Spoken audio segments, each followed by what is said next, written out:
Halo semua, perkenalkan saya Anak Agung Adi Wirya Putra dan ini mungkin bisa dibilang sebagai video pertama saya ya terkait dengan sharing topik-topik seputar pendidikan. Dan pada video ini saya ingin membawakan topik terkait dengan menulis latar belakang. Nah, ini adalah salah satu topik yang menarik banget, yang ingin banget saya sharing kepada teman-teman semua karena belakangan ini ada cukup banyak rekan-rekan yang bertanya kepada saya bagaimana cara menulis latar belakang. Nah, untuk teman-teman yang ingin bergabung atau ingin menghubungi saya bisa klik di link di bawah ya. Ini ada Linktree Anak Agung Wirya. Nah, di sana ada link untuk YouTube-nya, edukasi, link kemudian ResearchGate dan yang lainnya. Nanti teman-teman bisa hubungi saya juga di sana, siapa tahu ingin berdiskusi, kita sama-sama belajar nanti di media tersebut. Seperti itu. Oke, kita langsung lanjut aja ya. Jadi, apa itu latar belakang? Nah, kalau kita bahas terkait latar belakang, jadi kalau simpelnya, latar belakang itu adalah dasar atau pondasi dari apa sih yang ingin kita lakukan dalam sebuah penelitian. Nah, jadi di latar belakang ini kita menyampaikan kepada pembaca terkait dengan apa-apa saja yang nantinya akan dihasilkan dalam penelitian ini. Jadi dari awalnya, kemudian prosesnya bagaimana, dan juga outputnya nanti bagaimana. Nah, bisa dibilang seperti eh, pembahasan permasalahannya. Jadi ada permasalahannya, nanti ada fenomenanya, kemudian juga nanti kita sinkronkan dengan penelitian sebelumnya. Intinya adalah latar belakang itu adalah dasar dari sebuah penelitian. Nah, jadi latar belakang ini kita gunakan di mana? Latar belakang ini nanti akan kita gunakan di skripsi, tentu saja di skripsi, kemudian juga di artikel penelitian, di makalah, di laporan tugas akhir, di proposal PKM, mungkin ada teman-teman yang pernah ikut PKM, kemudian juga di proposal bisnis plan dan yang lainnya. Jadi latar belakang ini penting sekali ketika kita ingin mengajukan atau melakukan sebuah penelitian. Sebenarnya tidak hanya penelitian aja ya. Latar belakang itu bisa kita gunakan seperti yang tadi yang sudah saya bilang tadi, misalkan kita ingin mengajukan PKM atau proposal business plan gitu kan. Kita harus jelaskan dulu latar belakangnya. Kenapa sih saya ingin mengangkat topik ini atau mungkin menghasilkan produk ini gitu. Supaya orang yang membacanya itu bisa tahu apa sih urgensinya penelitian ini atau kegiatan ini dilakukan. Nah, itu. Jadi latar belakang itu bisa dibilang sebagai pondasi dari sebuah kegiatan yang akan kita laksanakan. Nah, kemudian apa saja yang perlu kita apa saja yang perlu kita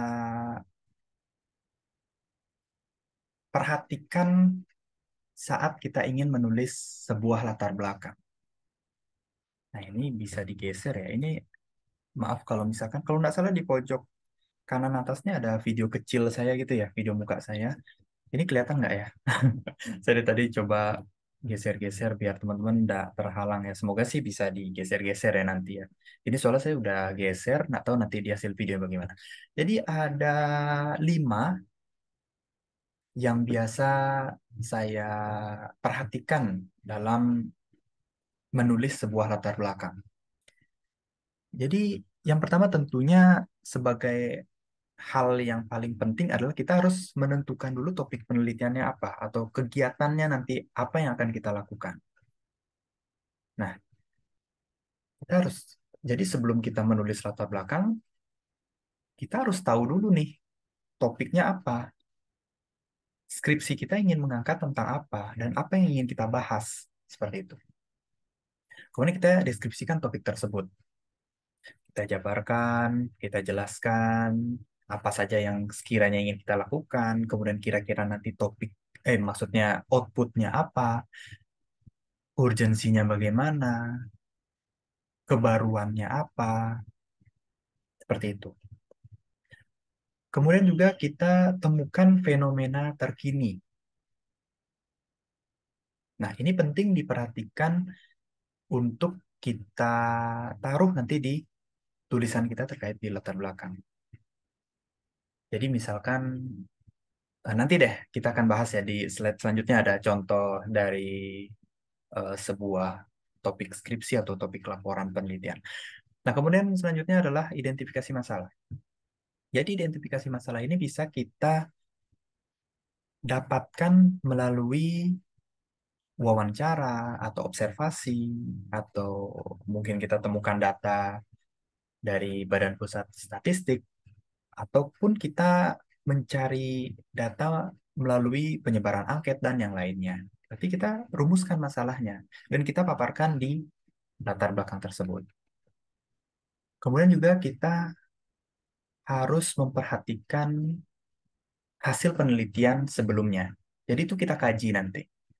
Nah, kira-kira penelitian yang akan kita lakukan ini ada yang sudah pernah bahas belum ya gitu. Itu nanti kita kaji. Jadi yang kita kaji nanti hasil-hasil dari artikel-artikel penelitian yang kita bisa dapatkan di jurnal-jurnal, kemudian juga dari skripsi-skripsi sebelumnya, tesis, disertasi, dan yang lainnya. Pokoknya laporan-laporan hasil penelitian sebelumnya bisa kita kaji untuk nanti kita taruh di latar belakang. Nah, kemudian ini adalah contoh dari sebuah judul skripsi ya. Ini saya coba buatkan. Nah, jadi contohnya itu adalah, ini maaf ya sebelumnya disclaimer, kalau semisal sudah ada orang yang ingin menulis judul ini atau sudah terpublish atau mungkin sedang proses, ya mohon maaf karena ini di luar pengetahuan saya. Ini saya coba atau saya coba racik judul yang sekiranya bisa mudah untuk teman-teman bayangkan nanti. Nah, misalkan kalau ada kesamaan atau kemiripan terkait mungkin nama aplikasinya, ini kan saya coba si petani mungkin sudah ada yang membuat aplikasi si petani, tapi saya tidak tahu ya mohon maaf karena ini di luar dari kesengajaan. Nah, jadi contohnya itu adalah pengembangan aplikasi mobile si petani untuk memudahkan monitoring hasil panen buah dan sayur di Kabupaten Malang. Nah, ini sebagai contoh dari judul skripsi ya, semisal ada judul skripsi yang seperti ini. Jadi, apa aja yang akan saya tulis di latar belakang ketika semisal saya ingin mengangkat topik pengembangan aplikasi mobile si petani ini. Jadi yang pertama adalah jabarkan secara umum terkait apa itu petani dan bagaimana perannya bagi negara.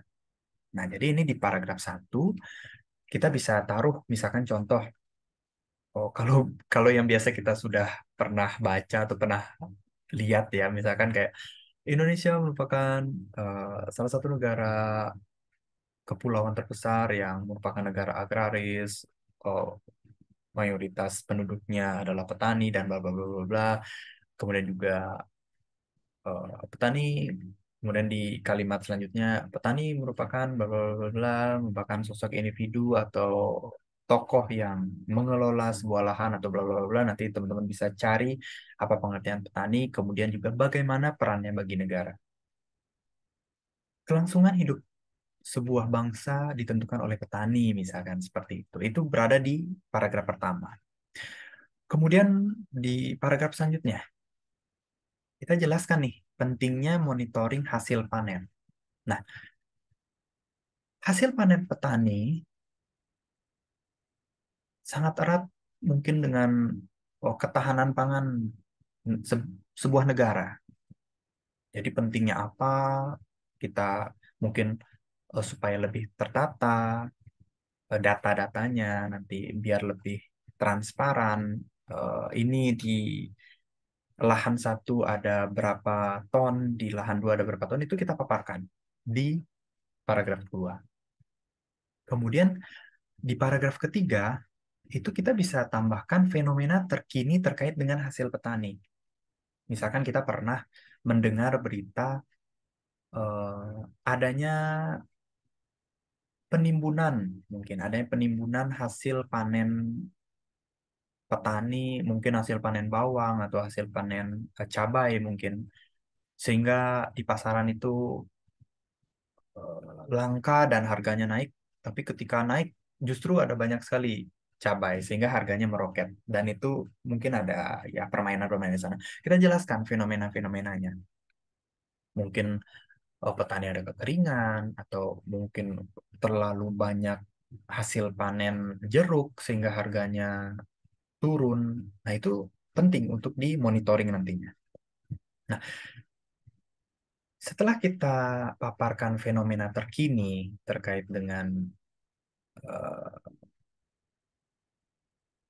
cocoknya dengan judul skripsi ini, kita kemukakan masalah penelitiannya. Nah, masalah ini bisa kita dapatkan di mana? Kita bisa dapatkan melalui observasi. Misalkan kita melakukan observasi di desa, apa ya, mungkin di salah satu desa di Malang, mungkin desa X gitu misalkan.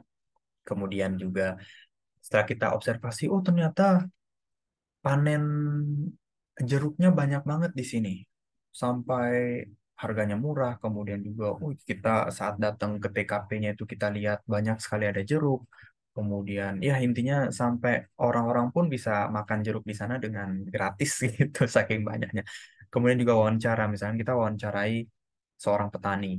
Pak, ini gimana Pak hasil panen bulan ini atau tahun ini? Kira-kira bagaimana Pak? Nah, misalkan petaninya itu bilang, oh sekarang sangat melimpah karena kita nggak tahu nih bakal ternyata mungkin ada impor gitu kan sehingga ada impor jeruk ternyata jadinya terlalu banyak jeruk seperti itu. Ya itu kita kemukakan masalah-masalah dari petani itu. Apa saja mungkin harganya terlalu murah karena terlalu banyak panen atau bagaimana. Kemudian juga kita mungkin bisa berikan angket ke masyarakat atau ke petani-petani mungkin kira-kira penting nggak ya kalau kita ingin membuat aplikasi ini misalkan seberapa penting untuk anda semuanya kayak gitu itu kita bisa taruh di paragraf selanjutnya. Nah, di paragraf terakhir biasanya saya itu menulis terkait dengan apa solusi yang akan kita berikan dari masalah yang sudah kita jelaskan di latar belakang tersebut. Kita menggunakan metode pengembangan apa. Nah, biasanya kalau kita nulis itu kan berdasarkan permasalahan yang sudah dipaparkan pada latar belakang di atas, solusi yang diajukan adalah melaksanakan penelitian pengembangan aplikasi mobile si petani untuk bla bla bla bla bla. Dalam pengembangan ini menggunakan metode mungkin eh, human center design atau mungkin metode-metode yang lainnya terkait dengan pengembangan aplikasi mobile. Nah, itu kita jelaskan nanti di paragraf terakhir ini. Kenapa kita menggunakan metode pengembangan itu? Kita jelaskan singkat aja. Kita lihat dari hasil penelitian sebelumnya, apakah bisa kita mengembangkan aplikasi menggunakan metode ini, kemudian hasilnya bagaimana ketika kita menggunakan metode pengembangan tersebut. Nah, itu kita jelaskan di paragraf terakhir. Dari solusi itu, kita merem, eh, nyerempet dikit ke metode pengembangan, dan ya intinya kita jelaskan secara singkat. Sehingga nanti pembaca akan tahu, oh ternyata ada fenomena ini, kemudian, oh iya ya petani itu ternyata pentingnya seperti ini ya, tapi ternyata ada fenomena ini nih. Sehingga petani itu mungkin seperti ini gitu. Oh iya, ternyata penting ya kalau kita buatkan aplikasi mobile si petani ini. Oh, ternyata pengembangannya itu menggunakan metode ini. Nah, jadinya kan pembaca tahu. Bahkan saya pernah dikasih tahu oleh dosen saya, ketika ujian skripsi, ujian tesis, atau ujian disertasi, atau ketika kita membaca proposal bisnis plan, si pembaca itu udah bisa tahu kira-kira isi di belakangnya itu di bab-bab selanjutnya itu apa hanya dari membaca latar belakang.